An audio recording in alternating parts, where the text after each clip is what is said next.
बहुत समय पहले की बात है। उशिंग नाम के एक राज्य में एक राजा राज किया करता था। उस राजा का नाम था शिवी। वह एक चक्रवर्ती सम्राट था और अपनी महानता और दयालुता के कारण प्रसिद्ध था। उसकी दया के बारे में ऐसा कहा जाता था कि उसके दरबार से कोई भी खाली हाथ नहीं लौटता था। वह हर किसी की मदद के लिए हमेशा तैयार रहता, भले ही उसके लिए किसी भी तरह का बलिदान क्यों न देना पड़े। यही कारण था कि उसकी दयालुता के चर्चे पृथ्वीलोक से आगे बढ़कर स्वर्ग तक भी पहुंच गए। जब इस बात का पता देवों के राजा इंद्र को चला, तो उन्होंने मन बनाया कि वह राजा शिवी की परीक्षा स्वयं लेंगे और सुनिश्चित करेंगे कि क्या वाकई में राजा शिवी इतने ही दयालु हैं या यह उनका महज एक ढोंग है। ये तय करने के लिए उन्होंने एक योजना बनाई और अग्निदेव को भी अपने साथ योजना में शामिल होने का निवेदन किया। राजा इंद्र की बात पर अग्निदेव भी राजा शिवी की परीक्षा लेने के लिए तैयार हो गए। फिर क्या था, राजा इंद्र ने एक बाज का रूप धारण किया और अग्निदेव ने एक कबूतर का। दोनों राजा शिवी के दरबार की ओर चल दिए। अग्निदेव कबूतर के रूप में आगे गए और इंद्र बाज के रूप में इस प्रकार उनके पीछे चले कि मानो एक बाज कबूतर का शिकार करने के लिए उसके पीछे उड़ रहा हो। थोड़ी ही देर में अग्निदेव कबूतर के रूप में राजा शिवी के दरबार में पहुंचे और राजा शिवी की जांघ पर बैठ गए।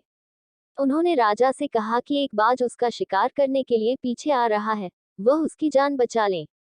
कबूतर की यह बात सुनकर राजा ने कहा, बिल्कुल भी चिंता न करो, मेरे होते हुए वह बाज तुम्हारा कुछ भी बिगाड़ नहीं पाएगा। मैं तुम्हारी रक्षा करने का वचन देता हूँ।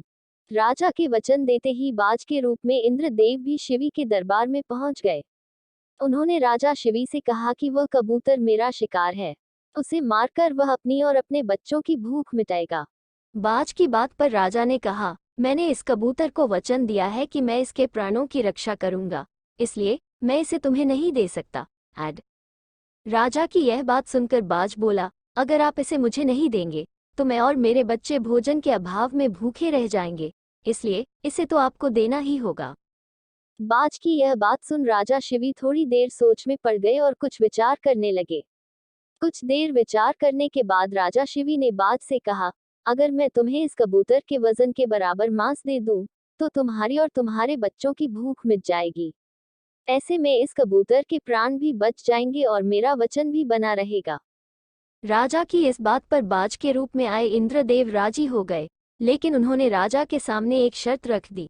बाज ने कहा, महाराज मैं तैयार हूँ, लेकिन आपको कबूतर के वजन का मांस अपने शरीर से देना होगा। बाज की यह बात सुनकर राजा ने सोचा कि कबूतर का वजन कितना होगा। अगर मैं अपने शरीर से ही इसके वजन के बराबर मांस दे देता हूँ, तो इस कबूतर की जान बच जाएगी। ये सोचकर राजा ने अपने एक दरबारी को एक तराजू लाने का आदेश दिया। दरबार में तराजू लाया गया। राजा ने तराजू के एक पलड़े पर कबूतर को रखा और एक चाकू से अपनी जांघ से एक टुकड़ा काटकर तराजू के दूसरे पलड़े पर रख दिया, लेकिन तराजू तनिक भी नहीं हिला। ये देखकर राजा ने एक और टुकड़ा काटकर तराजू पर रखा। उसके बाद भी मांस का टुकड़ा कबूतर के वजन से काफी कम था। उन्होंने धीरे धीरे कर अपने आधे शरीर के मांस को निकाल कर तराजू पर रख दिया। उसके बाद भी मांस का वजन कबूतर के वजन से कम ही रहा। ये देखकर राजा शिवी बहुत निराश हुए। उन्होंने निश्चय किया कि अब कुछ भी हो जाए, वह अपने वचन का मान रखते हुए कबूतर को बचाएंगे। ये सोचकर वह खुद ही तराजू के पलड़े पर बैठ गए और तराजू पर कबूतर का पलड़ा ऊपर आ गया। राजा ने बाज से कहा, तुम मेरे पूरे शरीर का मांस ले लो और कबूतर को छोड़ दो। ये सुनकर इंद्रदेव को राजा पर दया आ गई। इंद्र और अग्निदेव अपने असली रूप में आए और कहा, राजा शिवी हम आपकी परीक्षा लेने आए थे और आप इस परीक्षा में सफल रहे। आप वाकई में बहुत ही दयालु और परोपकारी हैं। इस पृथ्वी पर आपकी बराबरी दूसरा और कोई नहीं कर सकता। इतना कहते हुए दोनों देव वहां से गायब हो गए।